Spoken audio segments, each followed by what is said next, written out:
എൻ്റെ സമ്പത്തോ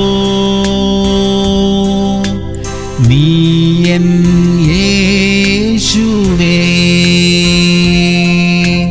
നിന്നിഷ്ടം മാത്രം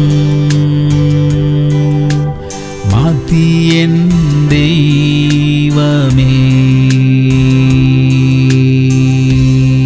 സങ്കീർത്തനങ്ങൾ 82:3. എളിയവനും അനാഥനും ന്യായം പാലിച്ചു കൊടുപ്പിൻ, പീഡിതനും അഗതിക്കും നീതി നടത്തി കൊടുപ്പിൻ. പ്രിയമുള്ളവരെ, എപ്പോഴും നീതിയുടെയും ന്യായത്തിന്റെയും പക്ഷത്ത് നമുക്ക് നിലകൊള്ളാം. മുഖപക്ഷം കാണിക്കരുത് എന്ന് തിരുവചനം നമ്മെ ഓർമ്മിപ്പിക്കുന്നു. നീതി ലഭിക്കേണ്ടവർക്ക് അവർ എത്ര ചെറിയവരായിരുന്നാലും നീതി ലഭിക്കണം. നമുക്ക് കഴിയുന്ന അത്രയും കാര്യങ്ങൾ അതിനായി നമുക്ക് ചെയ്യാം. നാം അത് ചെയ്യുമ്പോൾ നമുക്ക് ലഭിക്കേണ്ട നീതി നമുക്കും ലഭിക്കാൻ ദൈവം ഇടവരുത്തും. പ്രാർത്ഥിക്കാം. സ്വർഗീയ പിതാവേ, നീതിയോടും ന്യായത്തോടും കൂടെ ഇടപെടുവാൻ ഞങ്ങളെ സഹായിക്കണമേ. കർത്താവേ, ഞങ്ങൾക്ക് ലഭിക്കേണ്ട നീതി അത് കൃത്യസമയത്ത് ഞങ്ങൾക്കും ലഭിക്കാൻ അവിടുന്ന് ഇടയാക്കണമേ അപ്പാ. യേശു ക്രിസ്തുവിന്റെ നാമത്തിൽ തന്നെ.